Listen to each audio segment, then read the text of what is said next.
Bonjour à tous. Je vois qu'il y a déjà du monde qui nous a rejoints. Donc, je suis Tania Lafort.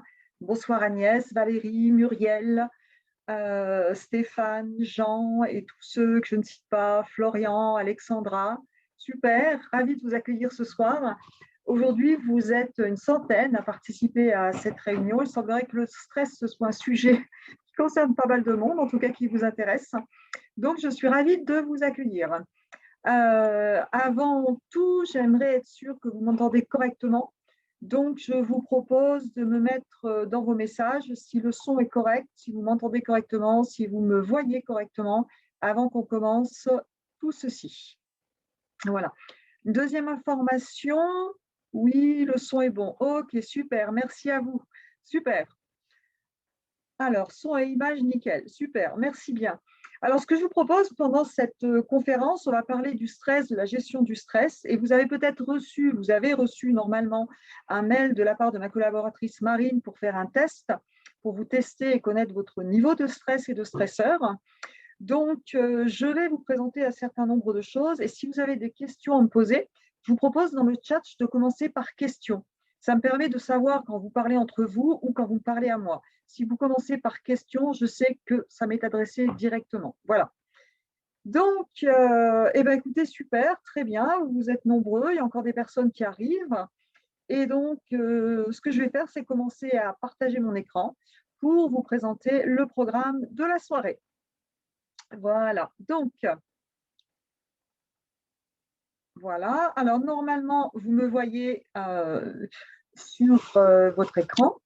Et donc, je suis donc Tania Lafort. Certains d'entre vous me connaissent déjà, d'autres moins. Donc, je vais faire une brève présentation. Je suis coach professionnel, je suis infirmière diplômée d'État et enseignante en PNL et en hypnose. Je me suis très, très intéressée à tout ce qui est stress, burn-out, dépression, anxiété. Et je pense que c'est un sujet d'actualité avec tout ce qui se passe actuellement. On est quand même une ambiance qui est anxiogène. Et donc, l'idée ce soir, c'est de vous proposer des outils, de vous expliquer ce qu'est le stress, de vous expliquer comment fonctionne le système nerveux, à quoi ça sert ce stress, quel est l'impact d'un éventuel stress sur notre santé. Vous avez reçu donc un questionnaire d'auto-évaluation pour vous auto-évaluer. Donc, je vais vous présenter les résultats en fonction de ce que vous avez coché. Si toutefois vous n'avez pas rempli ce questionnaire, eh bien, j'aurai le plaisir de vous l'adresser à nouveau. Donc, vous pourrez voir. Et puis, je vous donnerai des astuces pratiques issues de la PNL, issues de la cohérence cardiaque pour vous aider à gérer votre stress. Et puis, restez bien jusqu'à la fin, puisque les personnes qui sont courageuses ce soir et qui veulent se connecter à 21h sont récompensées car on va vous proposer une offre exceptionnelle par rapport à certains stages. Voilà. Donc, voilà pour le programme de la soirée. Je vais jeter un œil à nouveau ici. Voilà, très bien. Alors, je ne vois plus les commentaires par contre sur Zoom. C'est normal. OK. Alors, conversation. OK. Alors, je ne vois pas vos commentaires, mais ma collègue va les voir, donc il n'y a pas de souci. Donc, simplement, alors, 4 commentaires ici. Excusez-moi, il faut juste bonjour Emma donc on a Zoom et on a Facebook Live. Bonjour Emma, bonjour Florence, Laurette, bienvenue à tous. Alors, je vais commencer maintenant. Voilà. Non, ça ne marche pas. OK, donc voilà, je vais commencer maintenant. Donc, on va parler du stress. Et d'abord, la première question, c'est qu'est-ce qui se passe quand on vit une situation de stress? Je vous poserai la question à vous. Qu'est-ce que vous ressentez? Qu'est-ce qui se passe dans votre corps quand vous êtes stressé? En général, quand je pose cette question, les gens me disent j'ai le cœur qui bat plus vite, je transpire, j'ai un nœud à l'estomac, il se passe plein de choses dans mon corps, j'arrive plus à réfléchir, je suis débordée. Eh bien oui, et c'est tout à fait normal, puisque quand on est stressé, en fait, c'est notre partie complètement archaïque au niveau de notre cerveau qui fonctionne. Vous voyez sur cette diapo, que se passe-t-il quand une souris voit un chat? Eh bien, quand une souris voit un chat, il y a tout un système qui se met en route au niveau du système nerveux central. Il y a le sympathique qui s'active, il y a l'adrénaline qui va arriver et un tas d'autres hormones. Et tout ce système sert à quoi? Sert en fait finalement à nous rendre service, puisque l'idée, c'est de nous donner les moyens de fuir ou d'attaquer.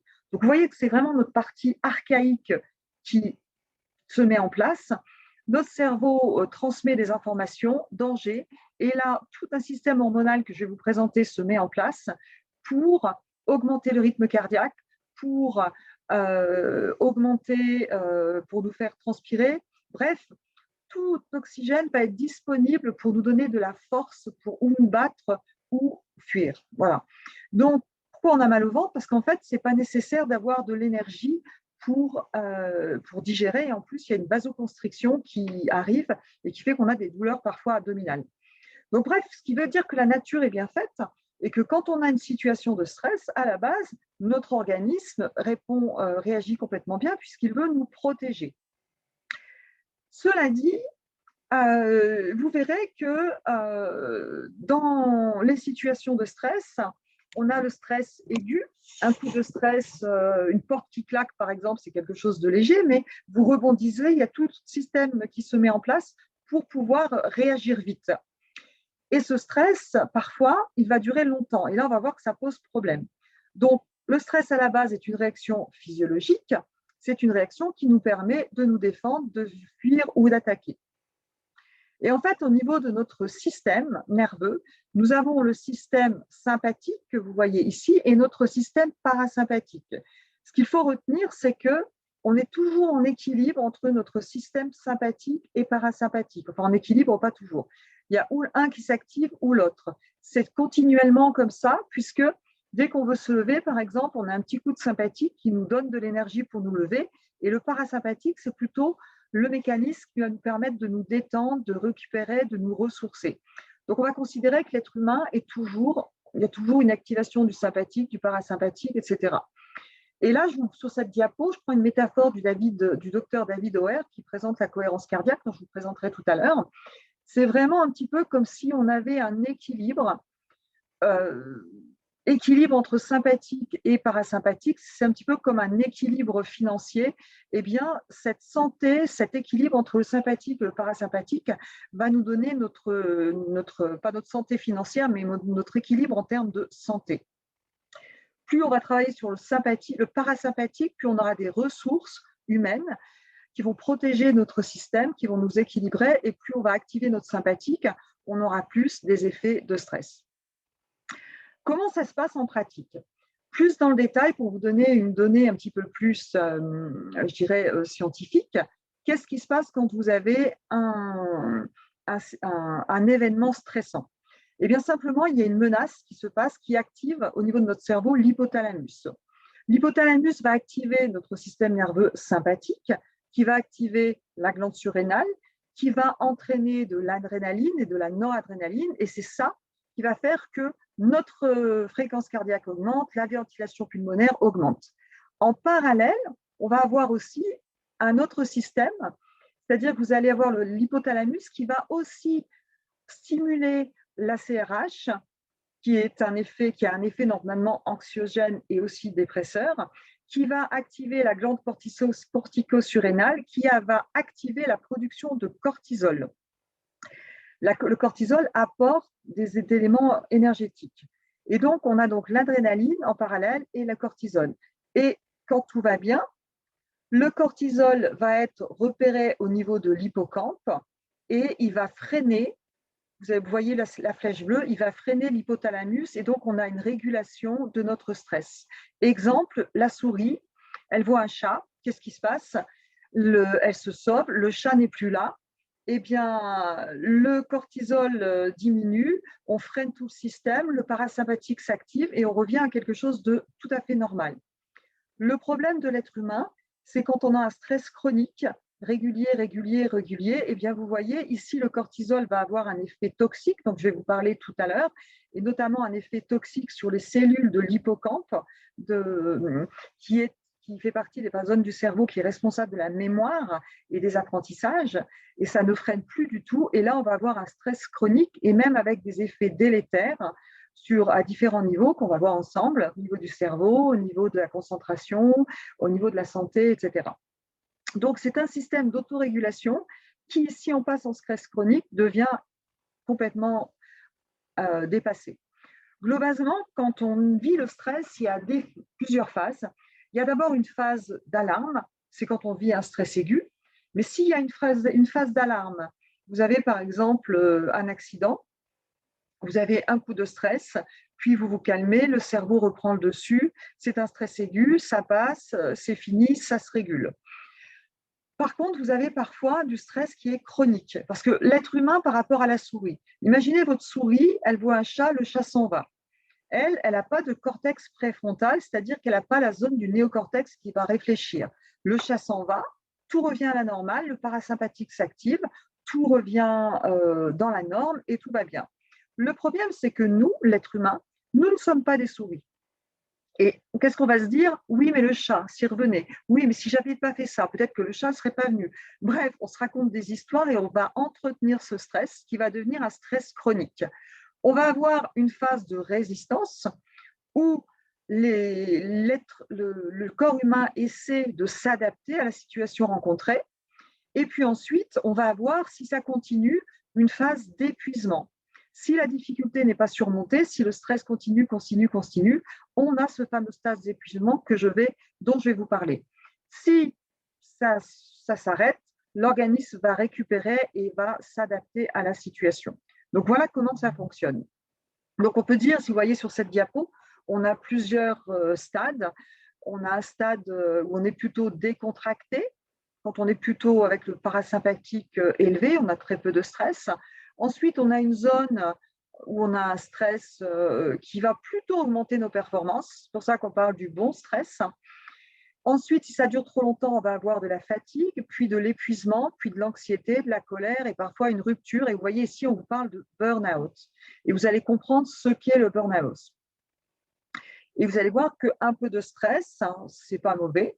Par contre, ce qui ne va pas, c'est quand il y en a trop. Un peu de stress, ça peut même être plutôt excitant et plutôt, je ne sais même pas si on pourrait parler vraiment de stress, on va dire qu'une activité du sympathique, ça peut être plutôt positif. Donc voilà pour comprendre très succinctement comment fonctionne le stress. Je vais venir plus en détail sur les hormones qui sont mises en place par la suite. Maintenant, qu'est-ce qui provoque ce stress? Là, je vous ai donné une idée d'une souris qui voit un chat. Eh bien, nous, nos stress à nous, c'est les pensées, les histoires qu'on se raconte, les pensées anticipatoires, les peurs qui n'existent pas, mais tout ce qu'on imagine qui pourrait se passer. Ses propres objectifs qui peuvent être trop élevés.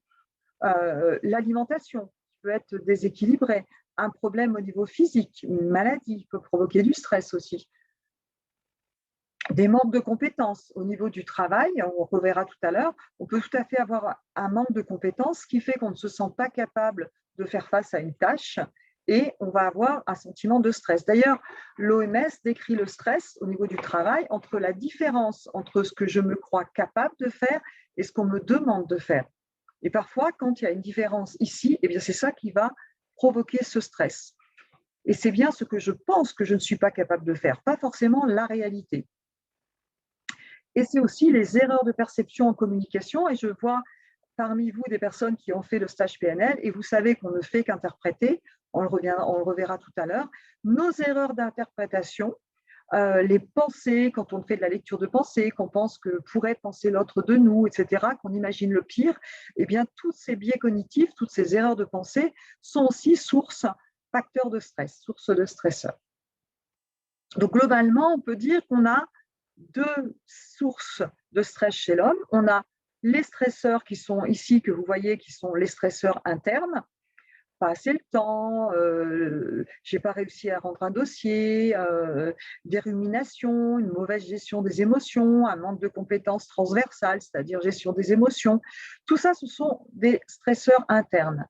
Et on peut aussi avoir des stresseurs externes, le bruit, les autres, les conditions de travail, un bureau trop petit, la tête toujours baissée, focalisée sur un ordinateur, des clients agressifs, bref, on peut avoir des sources de stress aussi externes.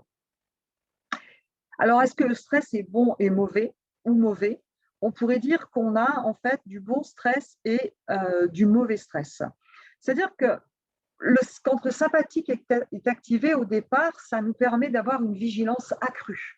Donc, dans certains cas, je pense par exemple à un match, si vous faites une compétition, si vous arrivez avec un parasympathique hyper activé et complètement relaxé, ça ne va pas être ce qu'il y a de meilleur pour une compétition.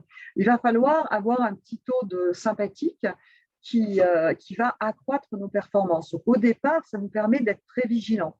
Par contre, si ça dure, si c'est un stress très aigu, intense, ou s'il y a un stress chronique, là, effectivement, on va parler de mauvais stress avec des difficultés et des problèmes au niveau de la santé.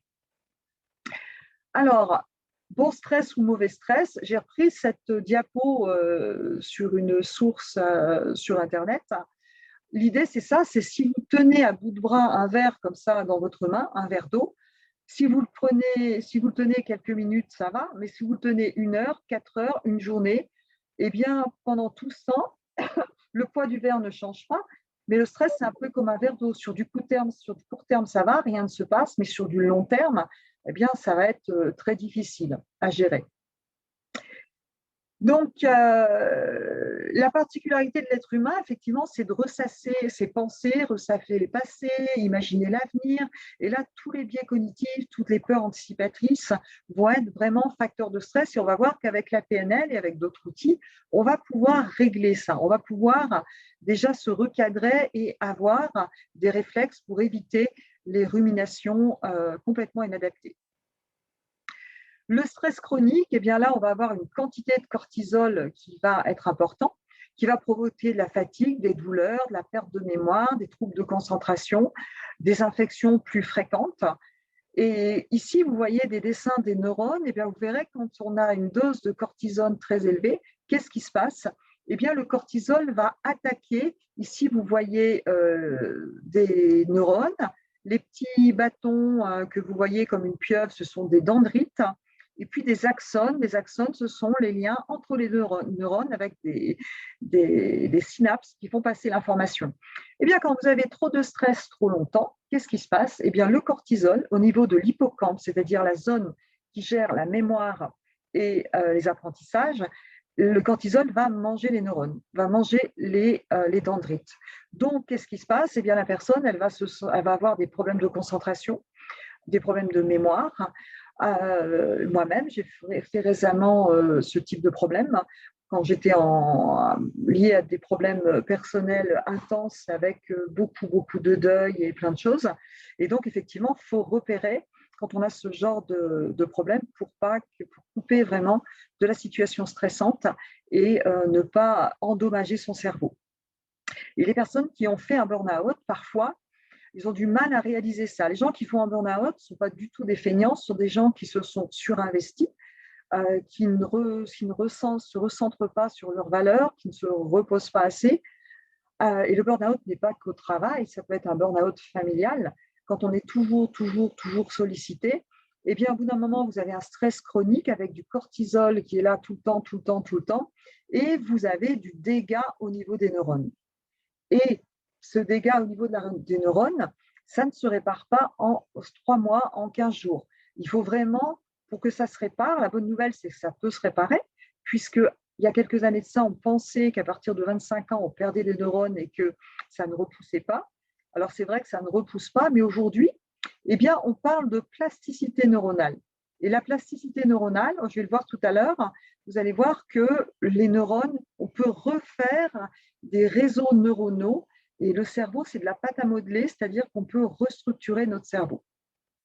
On dit d'ailleurs que 40 minutes de méditation en pleine conscience pendant 8 semaines modifie anatomiquement la structure de notre cerveau. Ça, c'est prouvé scientifiquement. Si vous vous intéressez au mindfulness, à la pleine conscience, il y a énormément d'études qui prouvent ces données.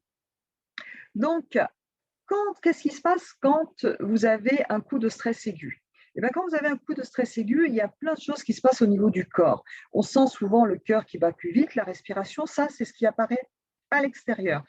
Mais en fait, il y a beaucoup plus de choses. Il y a l'adrénaline dont on parle, c'est ça qui va faire accélérer notre corps. Il y a aussi l'ocytocine qui va diminuer, qui est important dans le rôle, c'est l'hormone de l'attachement. Il y a la vasopressine qui va jouer sur l'hypertension, qui va augmenter aussi. On a aussi, je ne l'ai pas mis ici, mais on a aussi la sérotonine qui va diminuer. La sérotonine, c'est l'hormone de l'humeur.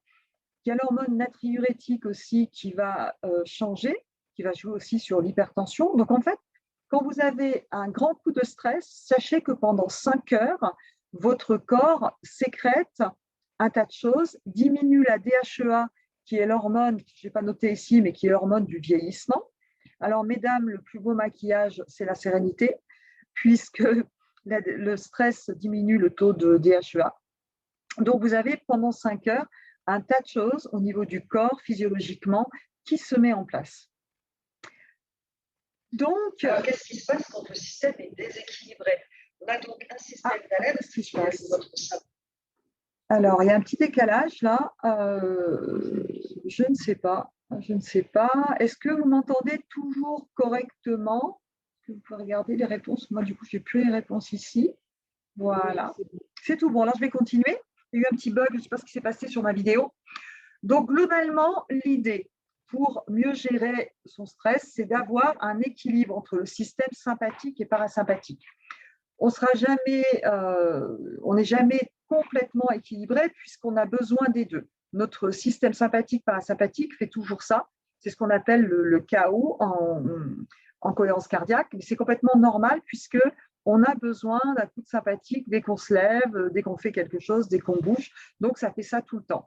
Mais parfois, le système est déséquilibré. Et là, sur cette diapo, vous voyez, parfois, j'ai un système d'alerte qui est le sympathique, qui est l'accélérateur, qui est comme un accélérateur de TGV, pour reprendre la métaphore du docteur Charlie Kingi. Et parfois, j'ai un système de calme, qui est plutôt mon système parasympathique, qui est insuffisant.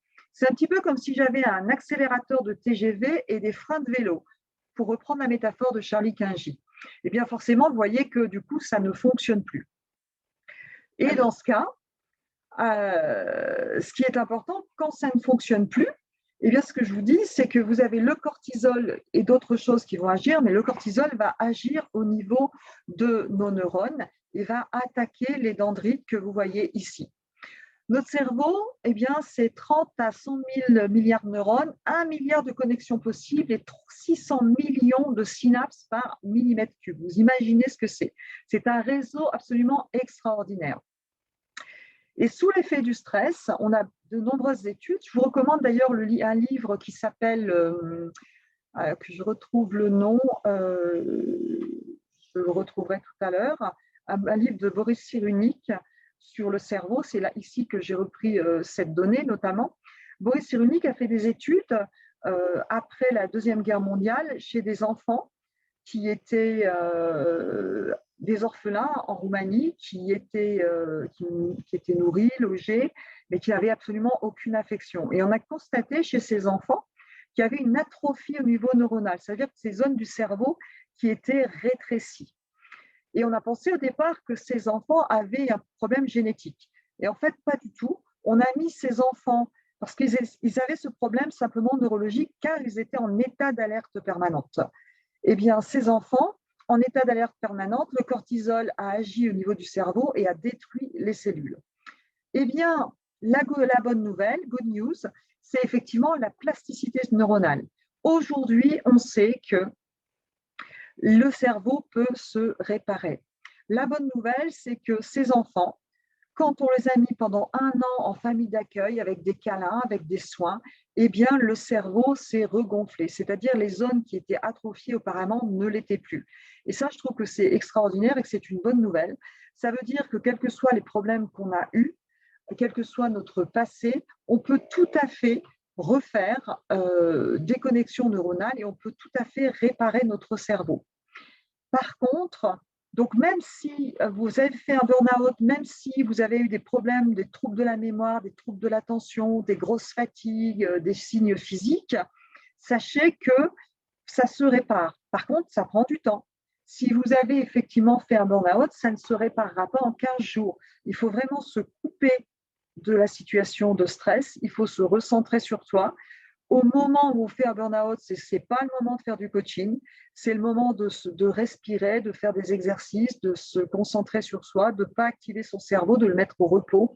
Et quand on a récupéré de l'énergie, là, on peut commencer à réfléchir à ce qui est important pour nous, etc.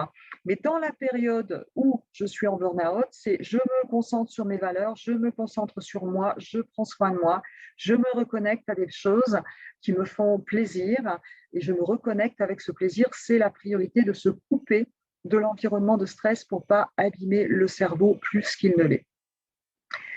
Donc, la plasticité neuronale, ça a été découvert il y a quelques années maintenant, et c'est vraiment de grandes découvertes au niveau du cerveau. On ne connaît pas encore tout sur le cerveau. Et puis, le pouvoir illimité de notre cerveau, c'est effectivement la plasticité neuronale. Pour illustrer tout ceci, je vous ai même mis sur cette diapo des études qui ont été faites, des études en thérapie comportementale et cognitive, où on a fait des études. Ici, vous voyez par exemple des phobies sociales.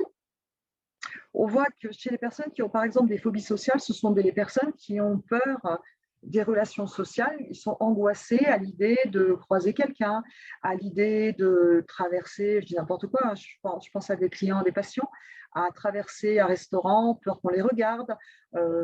Par exemple, regarder la caissière au supermarché dans les yeux, ça les stresse. Donc, c'est des personnes qui sont finalement toujours en hypervigilance et qui ont une pathologie qui se soigne même très bien avec la PNL, avec les TCC, avec l'hypnose.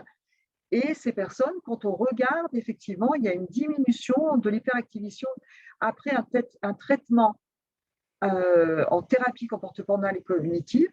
On voit effectivement une diminution de l'activation de certaines zones au niveau de l'amygdale. L'amygdale, c'est une zone du cerveau qui fait partie de la gestion du stress, et de l'hippocampe.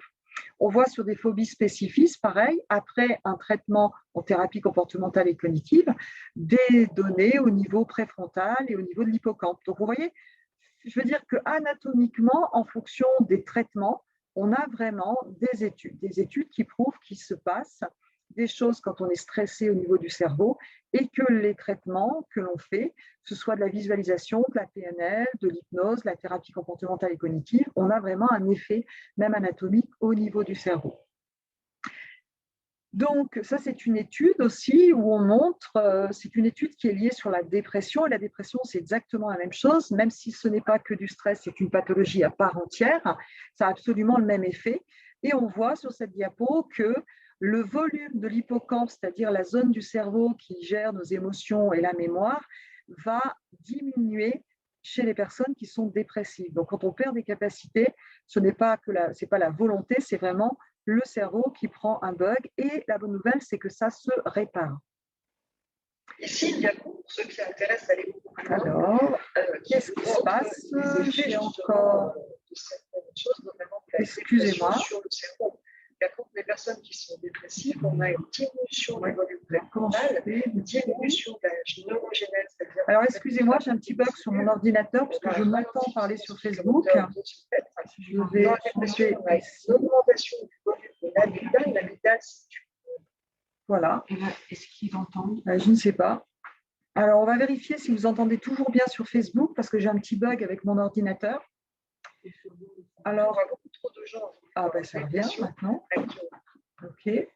Alors, mettez-vous un petit message pour me dire si vous entendez bien. Ce serait sympa sur Facebook. Il y a plusieurs personnes. Et on a aussi des personnes sur Zoom.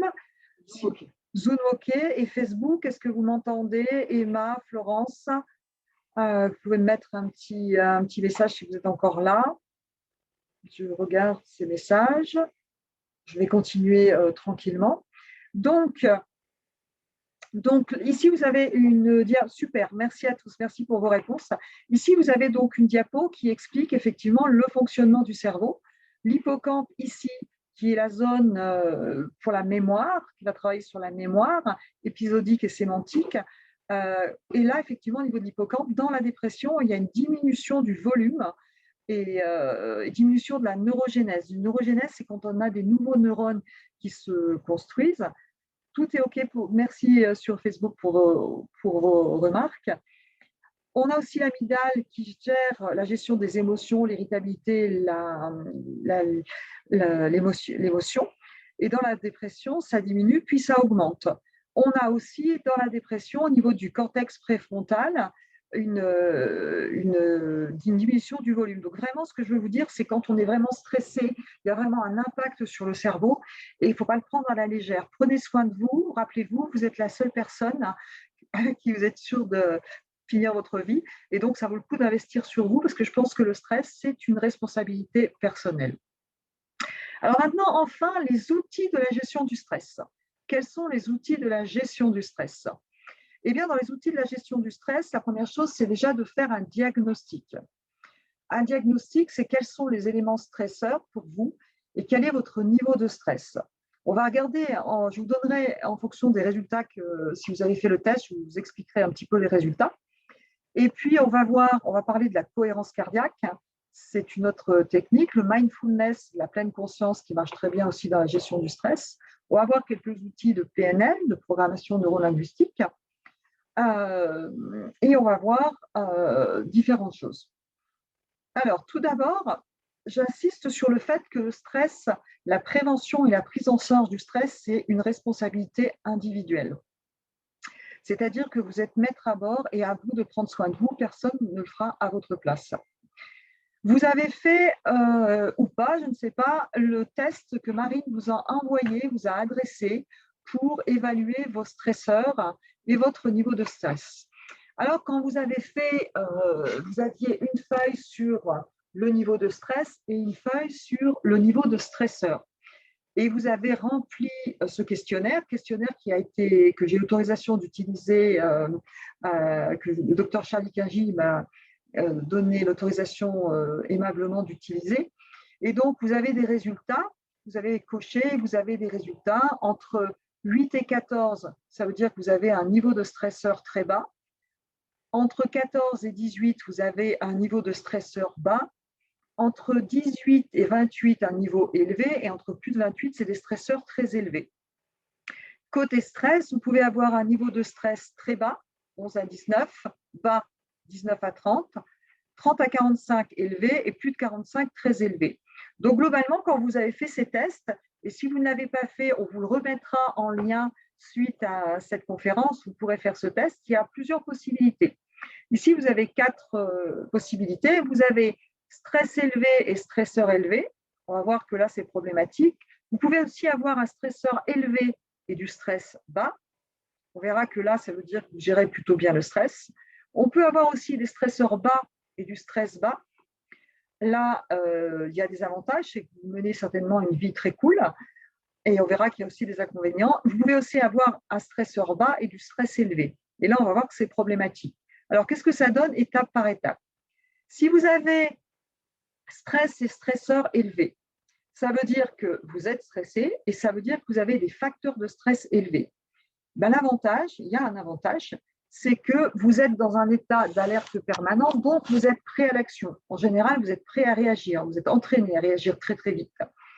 Mais vous vous défendez souvent rapidement et vous n'aimez pas les choses qui traînent. Est-ce que vous vous reconnaissez là-dedans? Moi, je me reconnais parfois.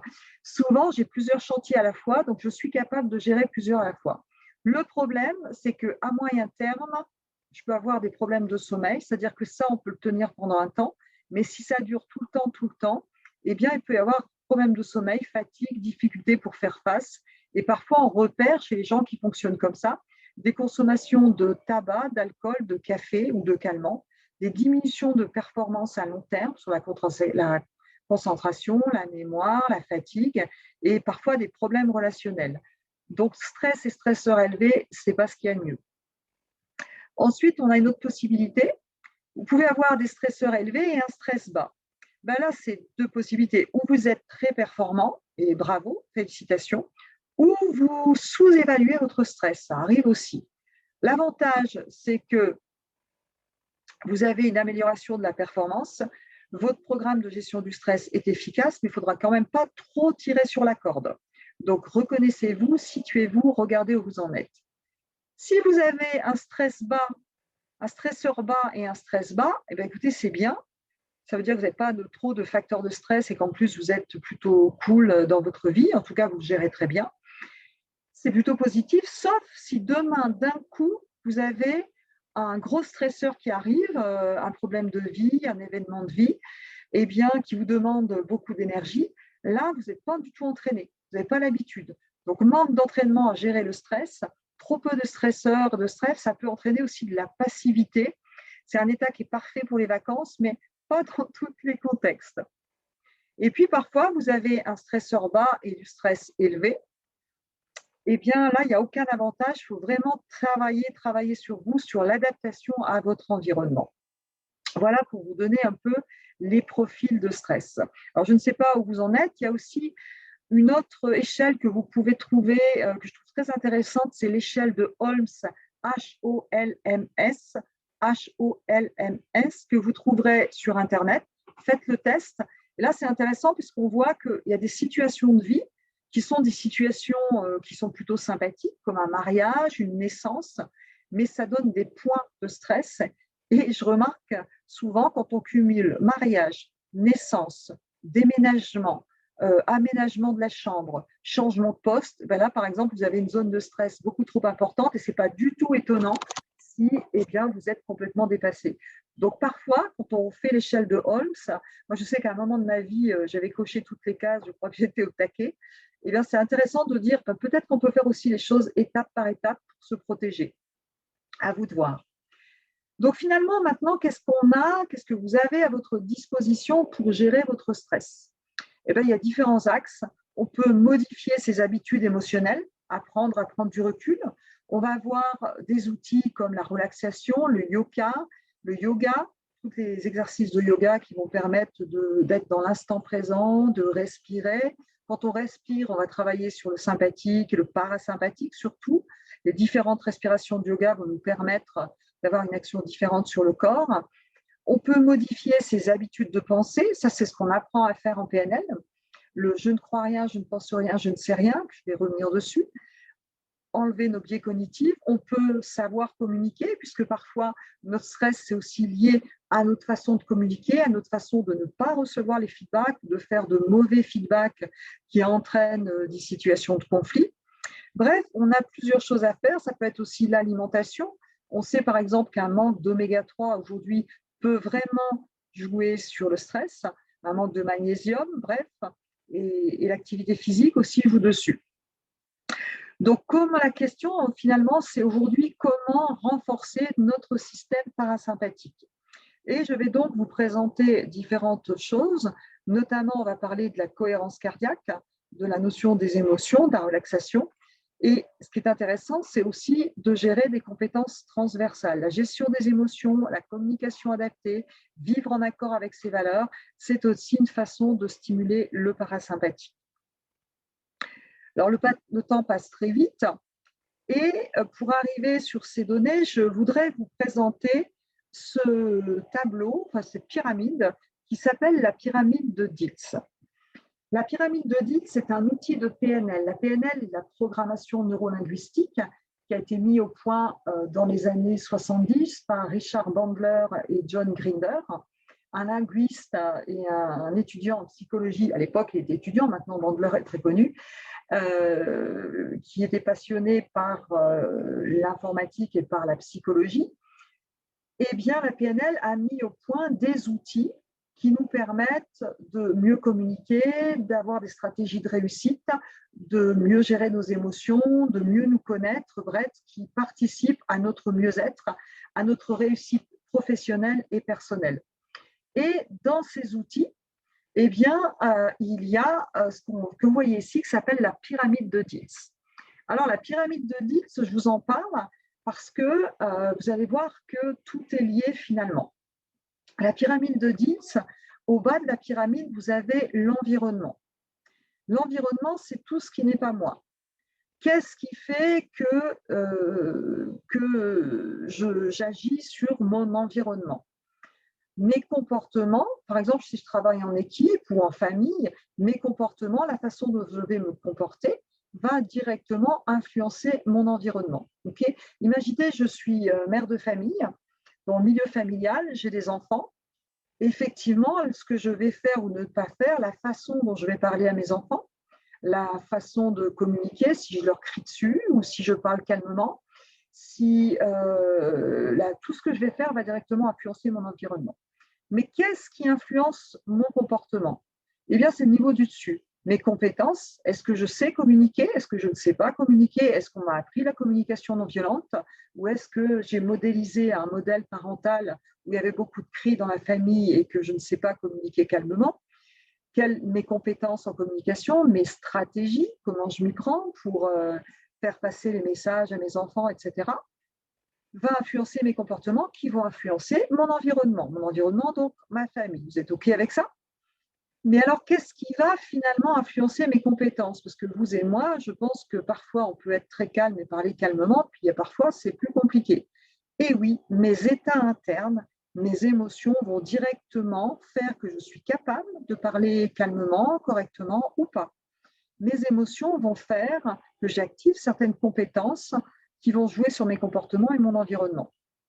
Mais alors, qu'est-ce qui active mes émotions? Eh bien, le niveau du dessus, ça va être parfois mes croyances et mes valeurs. Où mes valeurs sont satisfaites et je vais être dans un état interne positif qui va me permettre d'activer mes compétences, etc., etc. Où je suis dans des valeurs, je ne suis pas du tout cohérente avec mes valeurs et ça va me provoquer un état émotionnel négatif qui va influencer négativement tout le reste. Mes croyances aussi. Qu'est-ce que je vois, par exemple, qu'est-ce que je crois de mon rôle de maman? Si je crois que mon rôle de maman, c'est de contrôler complètement, totalement mes enfants et que la maison doit être nickel, parfaite, pas un grain de poussière, etc., etc., eh bien, si je rentre à la maison et qu'il y a un truc qui ne va pas, je vais être dans un état émotionnel plus difficile, etc., etc. Donc, les croyances que j'ai sur mes capacités, sur mon rôle, sur plein de choses vont être importantes et vont influencer directement mon comportement. Et au-dessus, vous avez l'identité, qu'est-ce que je crois, quel est vraiment mon rôle, ma mission en tant que maman, et bien ça va influencer tout le reste. Et ma vision. Donc finalement, vous voyez que eh bien, le stress, les outils, en PNL, on peut agir, on a des outils pour agir sur les comportements, pour changer nos comportements. On a des outils pour changer nos compétences en communication, des stratégies, des capacités pour mieux nous connaître. On a des outils pour gérer nos émotions. On va avoir des outils pour travailler sur nos croyances limitantes, pour être en accord avec nos valeurs. On a des outils pour travailler sur notre vision, sur notre mission. Bref, on peut agir à tout niveau, à ce niveau-là, sur la pyramide de Diels. C'est pour ça que je voulais vous présenter tout ceci, puisque on va pouvoir vous donner pas mal de choses avec les outils PNL. Maintenant, ce n'est pas en 1 heure de temps que je vais vous donner tout ça, je vais vous parler de quelques données qui peuvent vous être utiles effectivement dans la gestion du stress. Alors, au niveau des émotions, au niveau des états internes, on verra différentes choses tout à l'heure, mais on a aussi, donc on peut agir à tous ces niveaux ici, qu'on va voir dans la PNL, on peut agir aussi directement au niveau de la physiologie.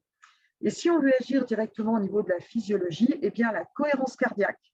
La cohérence cardiaque, c'est un ensemble de méthodes sur lesquelles on a 10 000 études publiées médicalement aujourd'hui. Et on sait que le contrôle de la variabilité cardiaque va directement influencer, travailler sur notre parasympathique. Alors, la cohérence cardiaque, c'est quoi? Ici, vous voyez une courbe, c'est une courbe de variabilité cardiaque. Vous voyez la première courbe, c'est la courbe qui montre que j'ai quand je suis stressée. En dessous, vous avez la courbe de cohérence cardiaque. Alors, cette courbe s'appelle la courbe de Fourier. C'est une courbe qu'on voit apparaître quand on a un logiciel qui est un logiciel de cohérence cardiaque. C'est un logiciel qui calcule l'indice de variabilité cardiaque. Bon, je ne vais pas rentrer dans les détails scientifiques.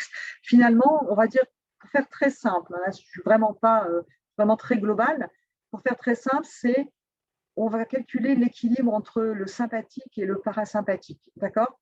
Et je vous dis, parfois, le parasympathique et le sympathique, ça va faire ça. Il y a des grandes variabilités, comme ça, parce qu'on a besoin, ce ne sera jamais à plat, sauf quand on est mort.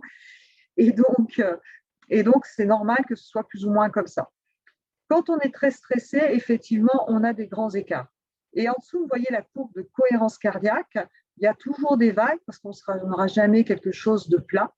Par contre, ça veut dire, globalement, cette courbe veut dire qu'on a un équilibre entre le sympathique et le parasympathique et on est en état de cohérence cardiaque.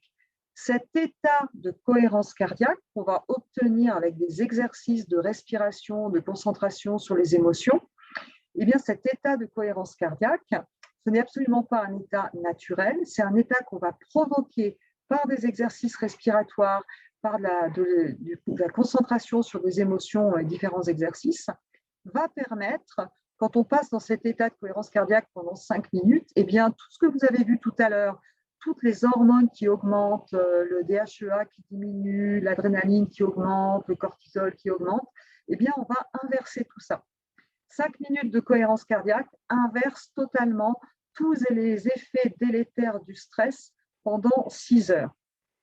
C'est concret, c'est prouvé scientifiquement. Et en plus, c'est facile à faire.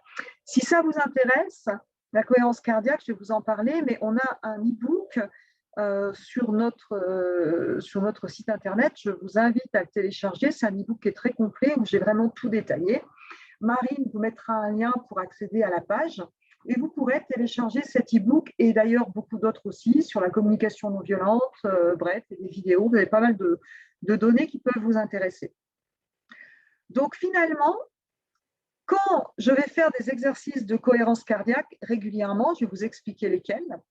Eh bien, si vous faites par exemple 5 minutes de cohérence cardiaque 3 fois par jour, régulièrement, eh bien, quels vont être les effets à court terme? Moi, je vois très régulièrement en cabinet, quand je reçois les personnes à qui je prescris la cohérence cardiaque, eh bien, on voit tout de suite la différence. En une semaine, on voit déjà la différence.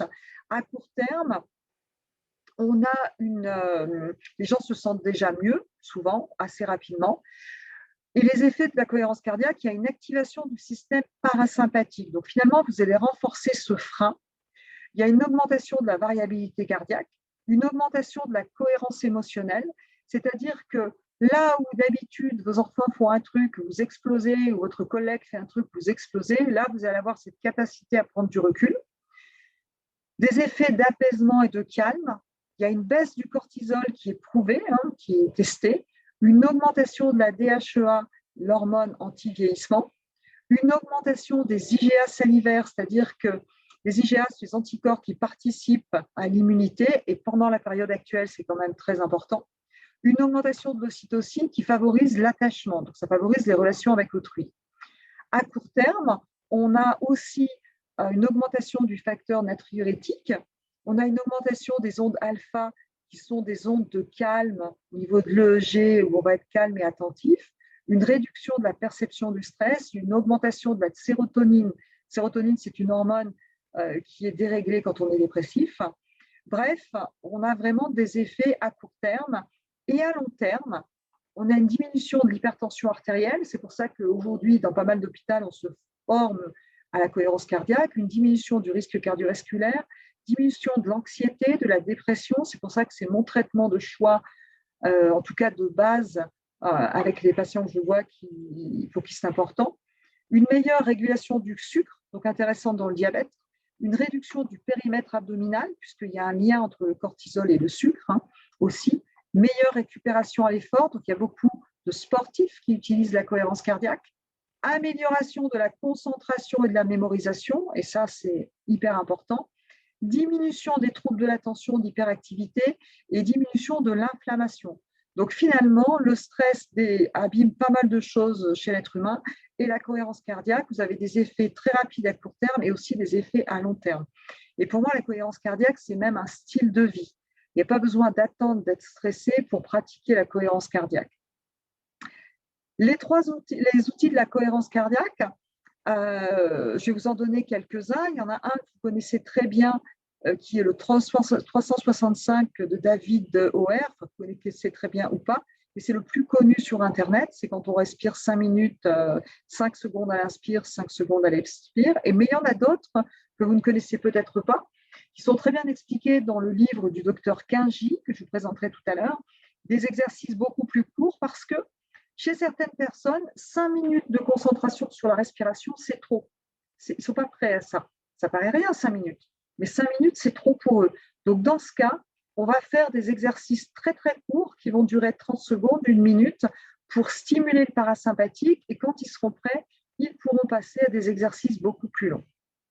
Alors, la manœuvre vagale, c'est un exercice que vous pouvez faire très régulièrement. Ça consiste en plusieurs choses. La première chose, c'est j'expire. J'expire comme si je soufflais dans un ballon.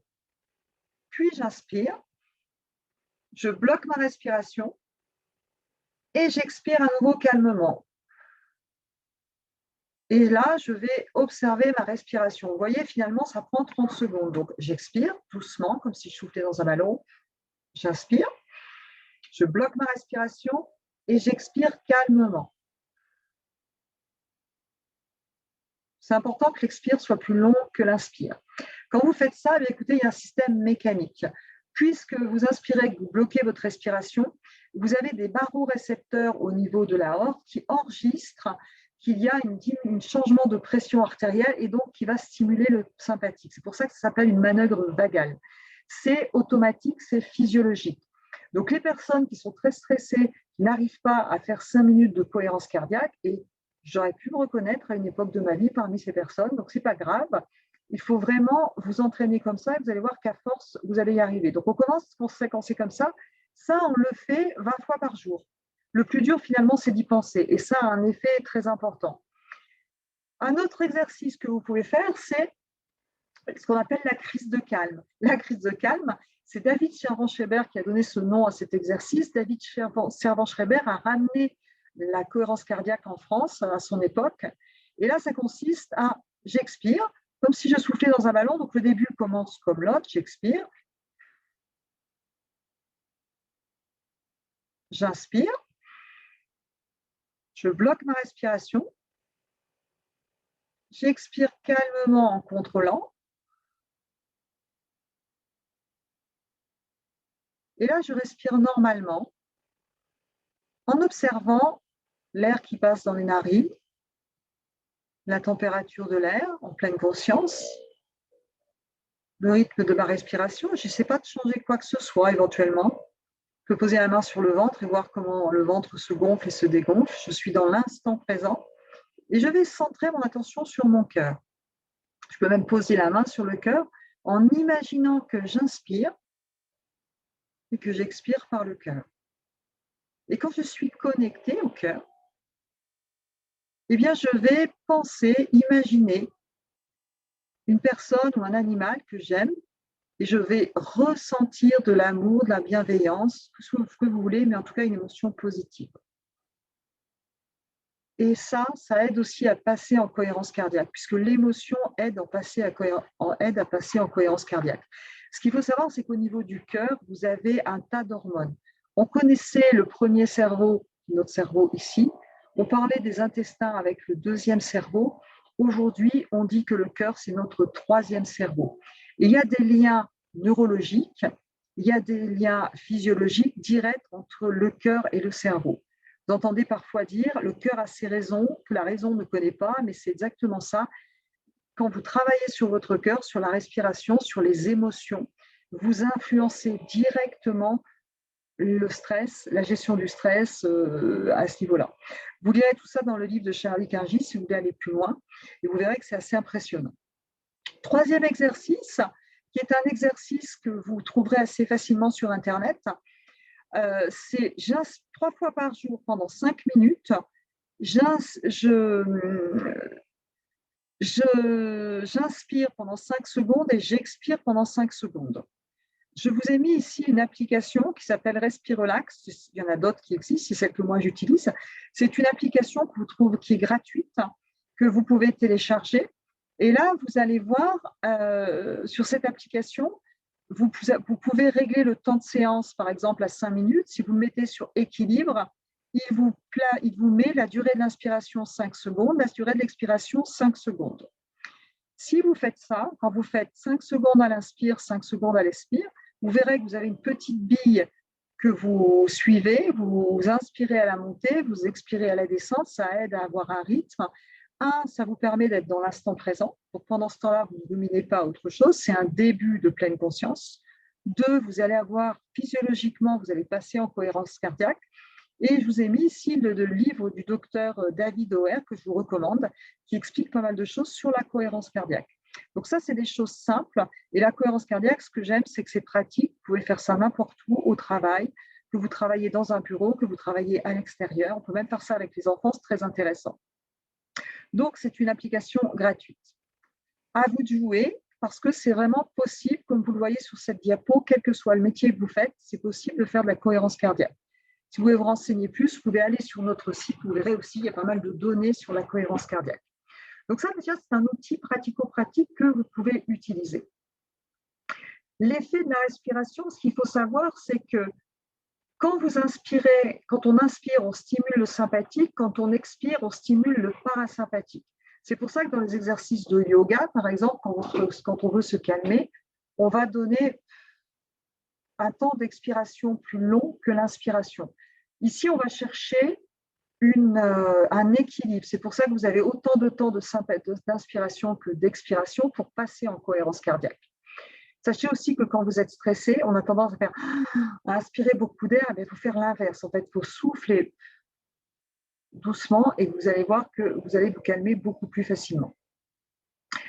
Donc, les deux livres que je vous conseille pour la cohérence cardiaque, c'est le livre du docteur David O'Hare et le livre de Charlie Kingi, dans lequel vous trouverez des exercices qui sont beaucoup moins connus et très efficaces.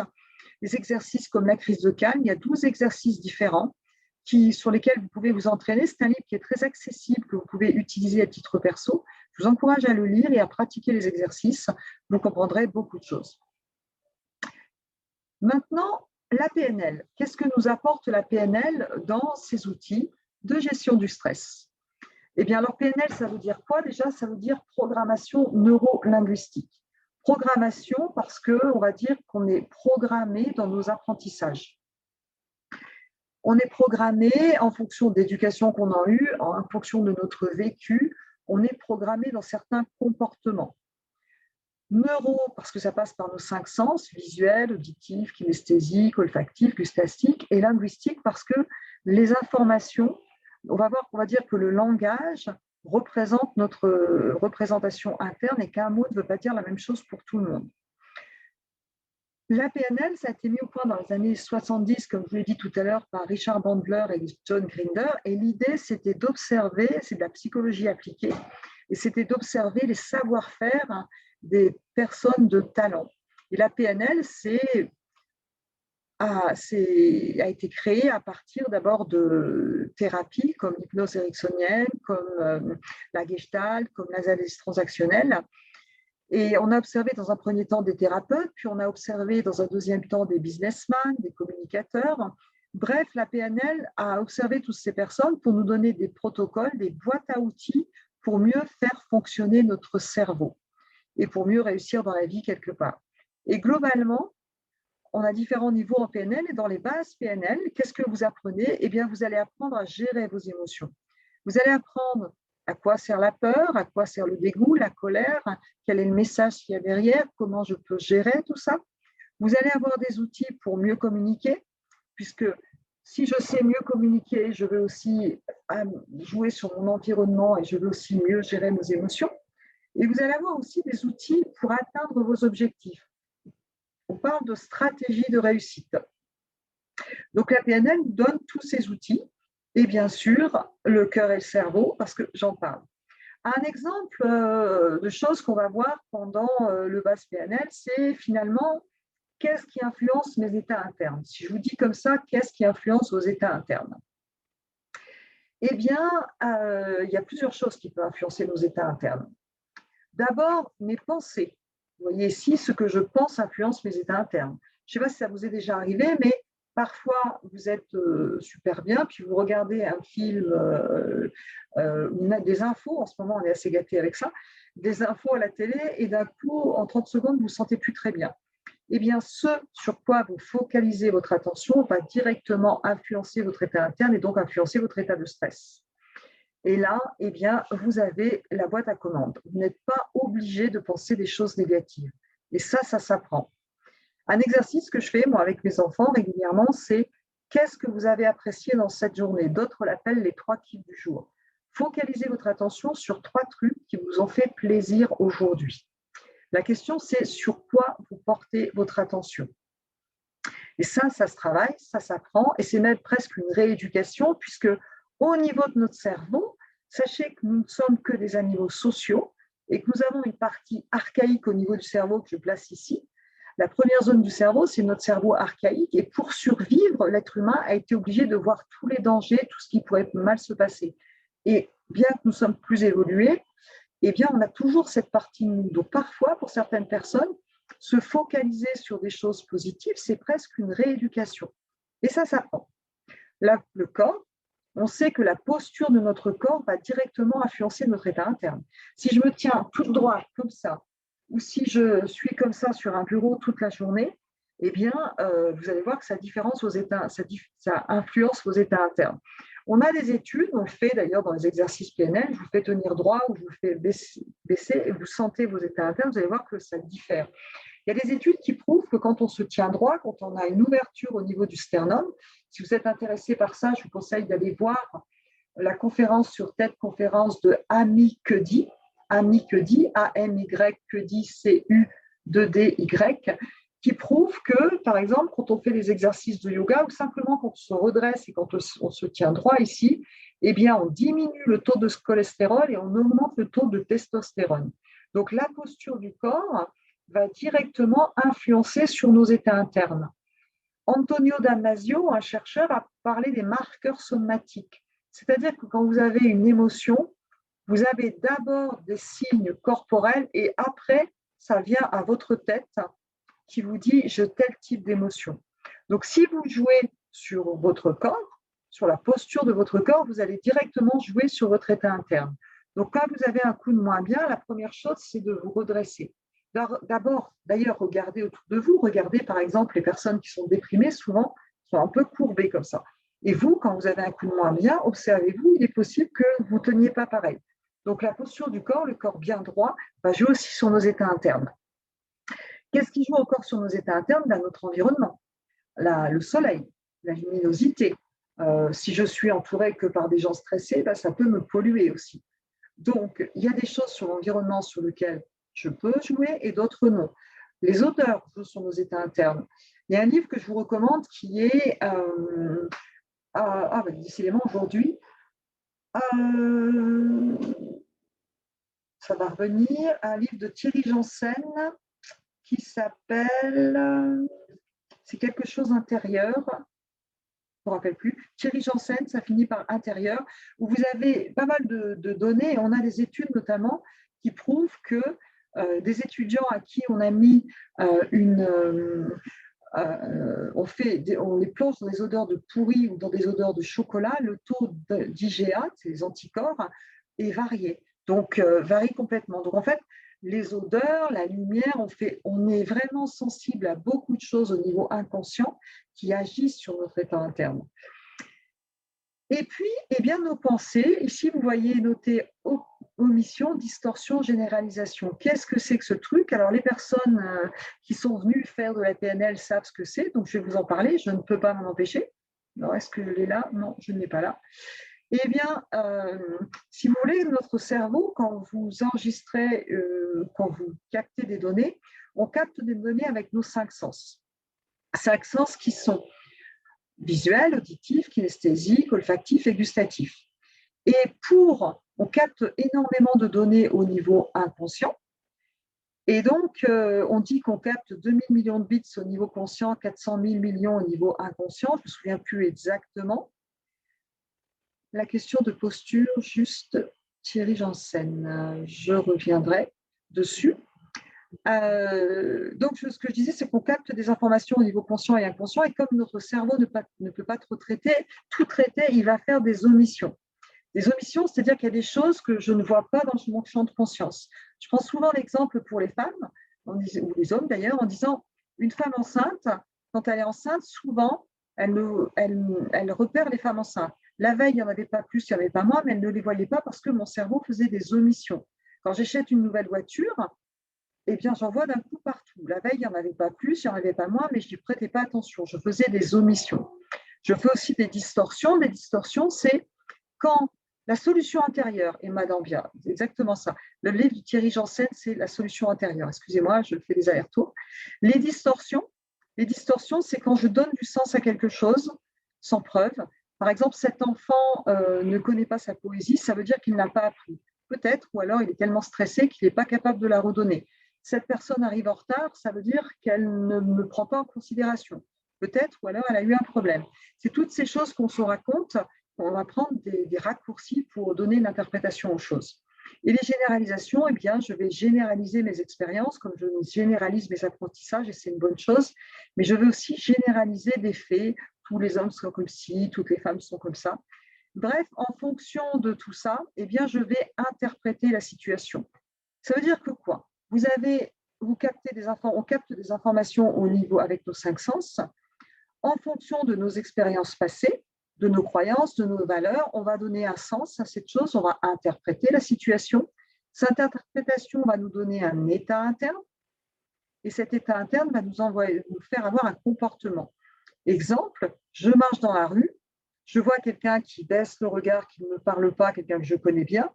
Si je me dis, il a fait exprès de ne pas me voir, il me prend pour un imbécile, mon état interne n'est pas très positif, c'est plutôt désagréable, et quand je vais le voir, je ne vais pas forcément être sympa. Ça, c'est ce qu'on appelle la notion du modèle du monde. Une même personne passe, une autre va se dire, il ne m'a pas vu, il était dans les nuages. Si je me dis, il ne m'a pas vu, il était dans les nuages, mon état interne sera plutôt neutre, et quand je vais le voir, je vais être plutôt sympathique. Tout ça, ça s'appelle le modèle du monde. Si vous voulez aussi des données sur le modèle du monde, allez voir sur notre chaîne YouTube. J'ai plusieurs vidéos qui en parlent. Et vous allez voir que c'est très important, puisqu'on se rend compte que souvent, nos états internes est lié à nos interprétations et non pas à du factuel. Et c'est pour ça que je donne souvent en PNL une autre astuce qui est « je ne sais rien, je ne crois rien, je ne pense rien, je me concentre sur les faits et je questionne. » Et seulement quand j'ai des éléments factuels, je prends la décision de faire quelque chose, d'être en colère ou pas, mais uniquement sur du factuel. Ça s'apprend. Je peux vous garantir que ça rend service. Donc, on verra aussi à quoi servent nos émotions. Et je vous encourage du coup à aller sur la chaîne YouTube parce que vous allez avoir déjà beaucoup de données. Donc, je vous donne quelques informations. Dans la gestion des émotions, par exemple, on sait que la tristesse va être là, notamment quand il y a une perte de lien, que la colère va être là plutôt quand il y a un problème de règles qui n'est pas respecté, et que les émotions, elles ne sont pas là pour nous embêter, elles sont toutes utiles parce que ces émotions vont permettre de nous dire « bouge tes fesses et fais quelque chose pour aller répondre à ton besoin qui est derrière l'émotion ». Donc, le tout est de connaître quel besoin est derrière l'émotion. Et c'est ce qu'on va faire dans le BAS PNL quand on va travailler sur les émotions, quand on va parler de la communication non violente, puisqu'il y a des liens avec les émotions. Et vous trouverez aussi des données dans la chaîne YouTube. Ça fait déjà plus d'une heure que nous sommes en conférence, donc je ne vais pas rentrer dans le détail là-dessus. Par contre, je vais répondre à vos questions si vous avez des questions. Avant de répondre à vos questions, si vous êtes intéressé par tout ceci, si vous vous sentez concerné, eh bien, vous avez une opportunité aujourd'hui de vous inscrire à un stage PNL. Aujourd'hui et uniquement jusqu'à lundi, on vous propose 20% de réduction sur nos stages, c'est-à-dire qu'un stage PNL de 3 jours qui d'habitude coûte 590 €, vous le fait à 472. Et donc, vous avez la possibilité ou de faire une formation en présentiel à Annecy, enfin à Chavannes, ou en ligne avec une pratique supervisée. Ça veut dire que notre formation en ligne, ce n'est pas juste des vidéos que vous allez revoir, vous aurez des vidéos, du contenu, des supports pédagogiques et des rendez-vous Zoom avec des formateurs pour vous faire pratiquer la PNL. Voilà. Ma collègue Marine vous enverra un mail avec toutes ces données, des liens, etc. Et vous pourrez tranquillement prendre ce week-end pour réfléchir. Est-ce que vous avez envie d'investir sur vous, d'investir sur votre santé, ou est-ce que ce n'est pas pour aujourd'hui? À vous de décider, et est-ce que c'est nécessaire? Voilà.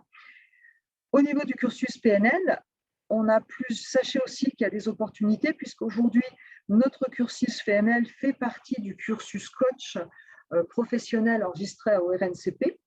Et donc, on peut aller jusqu'au praticien PNL en utilisant son CPF, puisque ceci correspond au bloc numéro 1 du cursus coach enregistré au RNCP. Donc, ça va vous donner des outils qui vous seront utiles aussi au niveau professionnel sur la communication, la gestion des émotions, la gestion des tensions, etc., ce qui est très utile. Voilà ce que je voulais vous dire. Vous pouvez nous suivre sur notre chaîne YouTube, sur Facebook, participer à des événements gratuits assez régulièrement et n'hésitez pas à nous suivre sur les réseaux sociaux. Et je vais me permettre maintenant de couper le partage d'écran pour revenir avec vous en direct et répondre à vos questions. Donc, le livre de Thierry Janssen, oui, c'était bien la solution intérieure. Merci Arnaud, merci Emma. Question, alors, question de Yolanda. Pouvez-vous répéter le nom de TED Conférence? Cette conférence, c'est Ami que dit. Ami, je vais vous l'écrire dans le chat. Ami que dit, qui est, voilà, je vais vous l'envoyer. Donc, c'est Ami que dit sur TED Conférence qui vous parle vraiment, qui a fait des études assez poussées sur la posture du corps et l'impact sur le cortisol, sur la testostérone, sur la confiance en soi et aussi sur le stress. Absolument. Alors, chez Valérie, ok. Valérie nous a mis aussi le titre de son livre, effectivement. Elle a un livre qui s'appelle Your Body Language Shapes Who You Are. Répétez, ok. Certains exercices de rétention de poumons vides ou de poumons pleins sont-ils efficaces pour gérer le stress? Alors, rétention poumons vides. En fait, quand on travaille en yoga, on a différents types de respiration. On va travailler sur la longueur de l'inspire, la longueur de l'expire, la rétention poumon vide et la rétention poumon pleine. Alors, je ne suis pas professeur de yoga, même si j'ai commencé en fait à faire le cursus de professeur. Mais en tout cas, si j'inspire et que je suis en rétention poumon plein, je vais plutôt travailler sur mon énergie. Je ne dis pas que ce n'est pas ce qu'il y a de plus favorisant pour le stress. Ce qui sera le mieux, ce sera plutôt avoir des temps d'expiration plus longs. Et après, vraiment, on a vraiment des temps poumon vide, poumon court différents. Et à ce sujet, ma collègue Vincent Cadet, qui est professeur de yoga, vous proposera bientôt une séance de yoga pour vous expliquer justement yoga, respiration. Et je vous tiendrai au courant puisqu'elle sera plus performante que moi pour vous donner plus de détails. Donc, respiration, c'est plutôt vraiment l'expiration qui doit être lente et longue qui va favoriser la gestion du stress. Voilà. À ma connaissance. Après, je ne suis pas professeur de yoga. Pourquoi les champs de plus en plus étroits dans la pyramide de Diels, l'importance de chaque niveau supérieur est-il moindre à celle? Non. Donc, dans la pyramide de Diels, effectivement, vous avez une forme de pyramide. C'est simplement parce que, c'est pas que c'est plus important, c'est que c'est plus élevé et qu'en général, ce sont plutôt les niveaux du dessus qui influencent les niveaux du dessous. Ce n'est pas vrai à 100%, puisque l'environnement influence aussi quand même le comportement des gens qui les entourent, mais souvent, quand on a une problématique, on va essayer d'étudier à quel niveau se situe la problématique. Et c'est plutôt les niveaux supérieurs qui influencent les niveaux inférieurs. L'entraînement à la résilience permet-il de considérer un haut stresseur dans le cas où on est situé en stresseur bas, stresseur bas? Alors, je ne comprends pas, Nicolas, ta question. L'entraînement à la résilience permet-il de bien considérer un haut stresseur dans le cas où on est situé en stresseur bas? Je ne comprends pas la question, en fait, je suis désolée. Être résilient va diminuer le stress, ça c'est sûr. Si vous avez vécu des choses difficiles, la résilience permet bien sûr de diminuer le stress puisque vous avez une paix intérieure qui peut s'installer. Maintenant, j'avoue que je ne comprends pas bien ta question, Nicolas. Tu peux la réécrire si tu veux. Ok. Peut-on être dans trop de parasympathique? On peut être dans trop de parasympathique si on doit faire des efforts et qu'on est trop relax. Si on regarde certains joueurs, je pense par exemple à Djokovic qui pendant un temps était tellement relax qu'il ne faisait plus rien sur le terrain. Donc la seule fois où on est dans trop de parasympathique, c'est quand on doit avoir de l'énergie et qu'on est trop relaxé. Sinon, on est très bien dans le parasympathique et je vous encourage à y être le plus souvent possible. Marine, est-ce que vous avez quelque chose? Oui, en bas, vous avez 4 nouvelles questions. J'ai 4 nouvelles questions sur le bas. Alors, est-il possible d'avoir de base un taux de cortisol supérieur à la normale? Et c'est une bonne question, Fanny, et je vous remercie de me l'avoir posée. Je n'en sais rien du tout. Je ne sais pas. Franchement, je ne sais pas, mais c'est vraiment une bonne question. Ce que je sais, en tout cas, par contre, c'est qu'avec l'âge, on perd en cohérence cardiaque. Plus on vieillit, plus on perd cette capacité à avoir notre équilibre, notre sympathique et notre parasympathique. Le vieillissement ne fait pas que nous donner les rides. En plus, c'est honteux, on va effectivement naturellement être plus stressé puisqu'on perd la variabilité cardiaque. Ça, par contre, c'est prouvé. Alors, la formation PNL est-il certifiée ABNLP? Notre certification PNL est certifiée NLPNL, qui est la certification européenne de PNL. Qu'abordez-vous dans la formation en cohérence cardiaque? Dans la formation en cohérence cardiaque, on aborde 12 ou 16 outils. C'est le docteur Georges Malagola qui la présente, de cohérence cardiaque, des exercices de respiration, des exercices de concentration. On comprend vraiment la physiologie de tous ces exercices, comment ça marche entre le cœur et le cerveau. Et on va aussi étudier le logiciel EMWave. Là, ça s'adresse vraiment aux personnes qui veulent, qui sont accompagnants, coachs, thérapeutes et qui veulent utiliser la cohérence cardiaque. Et on va apprendre à repérer les courbes, à travailler avec les courbes de cohérence cardiaque avec le logiciel. Voilà. Ensuite, disiez que pour les stresseurs repas, l'arrivée. Alors, je précise ma question. Donc, Nicolas, vous disiez que pour les stresseurs bas, stress bas, l'arrivée d'un stresseur haut pouvait être dangereux. La pratique et l'entraînement à la résilience permet-il d'éviter ce danger? C'est une bonne question aussi. Ça dépend ce qu'on entend par résilience. Pour moi, la résilience, c'est quand j'ai vécu effectivement quelque chose de difficile et que j'ai cette capacité à rebondir. Et je pense qu'effectivement, s'entraîner à rebondir et s'entraîner à dépasser, certainement nous permet de mieux gérer les situations stressantes. Parce que quelque part, on sait qu'on va s'en sortir. Je pense que oui, c'est mon point de vue. Ce n'est qu'un point de vue tout à fait personnel. Combien d'heures dure la formation PNL? Les 3 premiers jours durent 21 heures. Ensuite, on a le technicien qui dure 7 jours, 42 heures. Et puis, on a le praticien qui dure 10 jours et le maître praticien qui dure 3 fois 6 jours. Donc, vous voyez, il y a de quoi faire. Alors, est-ce qu'il y a des questions que je n'aurais pas vues? Vous trouverez tout sur notre site. Sur Facebook. Alors, questions sur Facebook. Il faut que je retrouve. Je vais mettre ça là si j'y arrive. Voilà. Alors, questions sur Facebook. Mais j'en ai pas, moi je ne vois pas les questions sur Facebook. Pouvez-vous revenir sur les 3 règles de la PNL? Je ne vois rien, je ne crois rien, je ne sais rien. Ok. Alors oui, alors ce que je vais faire peut-être, c'est partager un autre document pour vous expliquer un schéma. J'essaie de vous trouver un autre diaporama très rapidement pour pouvoir vous partager un autre schéma.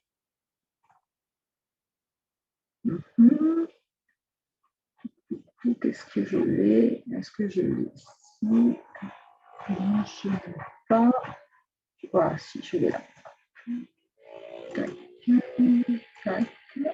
OK. Eh bien oui, je vais effectivement revenir sur Facebook pour Florence et partager un schéma où je vais rentrer un peu plus dans le détail sur le je ne crois rien, je ne vois rien, je ne pense rien, parce que vous comprendrez beaucoup mieux avec un schéma. Voilà. Donc, je reviens sur mon Zoom. Ici, j'y arrive. Comment je fais pour repartager mon écran? Zoom. Tac. Alors, je n'arrive plus là.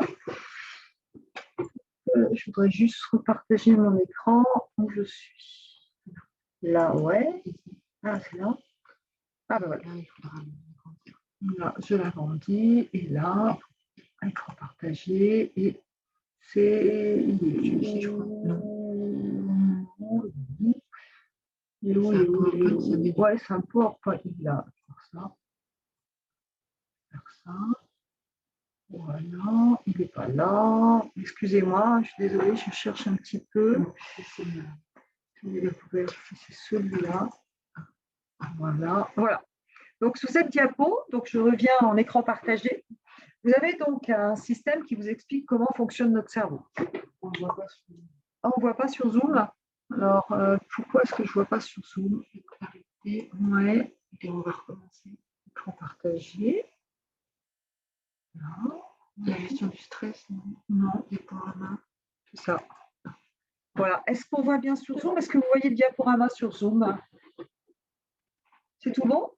Ok, donc voilà, sur ce schéma, pour répondre à la question, je vous disais, votre cerveau fonctionne de cette manière. Notre cerveau capte des informations visuelles, auditives, kinesthésiques, olfactives et gustatives, donc nos 5 sens. On reçoit des informations au niveau conscient et inconscient, mais on en reçoit beaucoup plus au niveau inconscient. Donc, pour faire face à tout ça, notre cerveau est obligé de faire du tri. Donc, qu'est-ce qu'il va faire comme tri? La première chose qu'il va faire, ce sont des omissions. Je vous disais tout à l'heure, quand je ne suis pas concernée, par exemple, par les femmes enceintes, je ne les vois pas. Le jour où je suis enceinte, je les vois partout. Pourquoi? Parce qu'avant, mon cerveau faisait des omissions. Pourquoi est-ce que je fais des distorsions? Je donne du sens à quelque chose. Mon cerveau fait toutes ces opérations, les omissions, les distorsions, pour finalement faire des économies, gagner du temps. Je vais distordre des informations, cette personne arrive en retard, elle me prend pour un imbécile. Je vais tirer des conclusions un peu rapides, c'est ce qu'on appelle la distorsion. Et ça, c'est un mécanisme naturel du cerveau pour nous faire gagner du temps. Je vais aussi généraliser, je vous en ai parlé, je généralise mes apprentissages.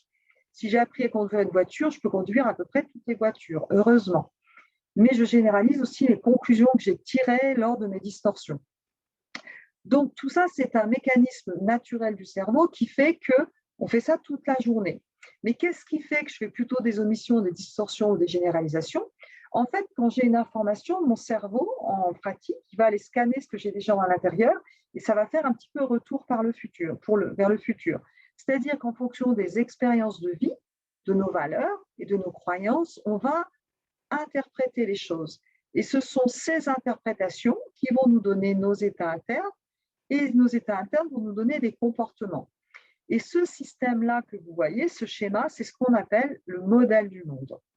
Eh bien, le modèle du monde, on a tous un modèle du monde différent puisque nous avons tous des expériences, des valeurs ou des croyances différentes. Vous êtes d'accord? On n'a pas vécu la même chose. Donc finalement, c'est un petit peu comme si on avait tous à l'intérieur de nous un modèle du monde et que rien n'est vrai finalement. Souvent, 90% du temps, on interprète.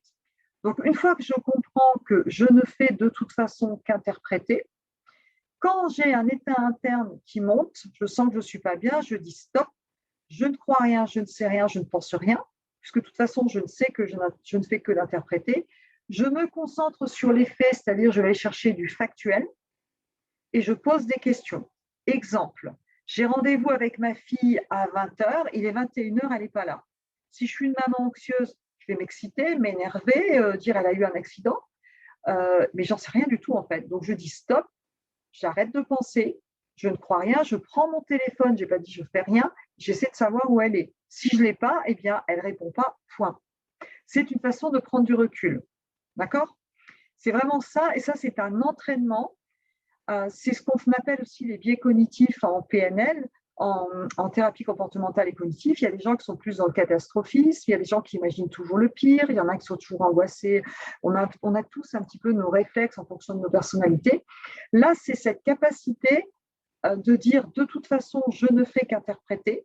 C'est comme ça que fonctionne mon cerveau et il fonctionne comme ça pour me rendre service. Mais là, je dis stop, j'arrête d'interpréter et qu'est-ce qui est réel, qu'est-ce qui est factuel? Qu'est-ce que je sais vraiment qui est concret, factuel, comme si je pouvais prendre une photo, un petit peu comme dans la communication non violente. Et à partir de là, vous allez voir que vous allez être capable de prendre du recul. Et s'il est temps de vous mettre en colère, si c'est quelque chose pour lequel vous aurez dû vous mettre en colère, il sera toujours temps de réagir. Si vous devez avoir peur, il sera toujours temps d'avoir peur. Et ça ne sert à rien de se mettre la rate au courbouillon avant pour rien. Est-ce que c'est plus clair pour cette réponse, pour cette question? OK, très bien, c'est tout bon. OK, parfait. Avez-vous une dernière question? Merci Muriel pour les commentaires. Vous verrez, de toute façon, si vous voulez conseiller cette vidéo sur la gestion du stress à d'autres personnes, eh bien, n'hésitez pas. Merci pour votre cours, Florence. Vous pourrez revoir la vidéo en replay. Si vous avez besoin de refaire ce test sur le stress, si vous ne l'avez pas eu, Marine vous le renverra de la même manière. Vous aurez aussi tous les liens pour aller visiter le site et pour aller voir si la formation PNL vous intéresse en ligne ou en présentiel. Et de la même manière, vous pourrez, on mettra aussi un lien sur la page Facebook, sur la page des e-books pour que vous puissiez télécharger des e-books, des vidéos. Vous pouvez aussi aller sur la chaîne YouTube, vous allez voir, je vous encourage à vous inscrire, on met régulièrement des vidéos qui sont courtes et très bien faites. Il y a de très, très bons retours et vous allez apprendre plein de trucs comme ça. Voilà, ben écoutez, merci de votre participation. Je regarde s'il y a encore d'autres questions. Alors, Nicolas me dit, en dehors des procédés que vous avez évoqués, des conseils, préconisations, astuces, animation spécifique, douche froide, respiration contrôlée, sexe, alcool. Oui, le sexe peut effectivement déstresser, on est d'accord. Oui. Alors l'alcool, oui, ça peut déstresser, mais quand même, je ne le recommanderais pas. Je pense que la cohérence cardiaque, vraiment, c'est vraiment très important. Et je pense aussi qu'une alimentation équilibrée, parce que les oméga-3, parce que le magnésium, mais je ne suis pas professionnelle de diététique. Par contre, il y a des diététiciennes et des naturopathes qui sont très bien pour vous conseiller. Le sport, en tout cas, le sport va permettre d'évacuer le stress et puis des exercices plus calmes et des exercices de pleine conscience. Souvent, quand on est stressé, c'est parce que j'anticipe le passé ou je rumine le passé ou j'anticipe l'avenir. Je suis rarement dans l'instant présent. Donc, tout ce qui est exercice où je suis dans l'instant présent, me reconnecter à mon corps, ça peut être simplement boire sa tasse de thé, de café en pleine conscience, manger en pleine conscience, être vraiment sur ces 5 sens dans l'instant présent, ça va vraiment aider à diminuer le stress. Et je pense que chacun a son style. Il faut trouver le style qui vous convient. Je vous recommande aussi le livre de Charlie Kingi qui s'appelle Relaxation, docteur Charlie Kingi. Et là, vous avez aussi plein d'outils qui peuvent vraiment vous aider. Voilà. Ai-je répondu à la question? Voilà. Très précise, parfait. Eh bien, écoutez, je vous remercie pour votre participation. Je vous souhaite une excellente soirée et au plaisir de nous retrouver sur une autre conférence. À très bientôt.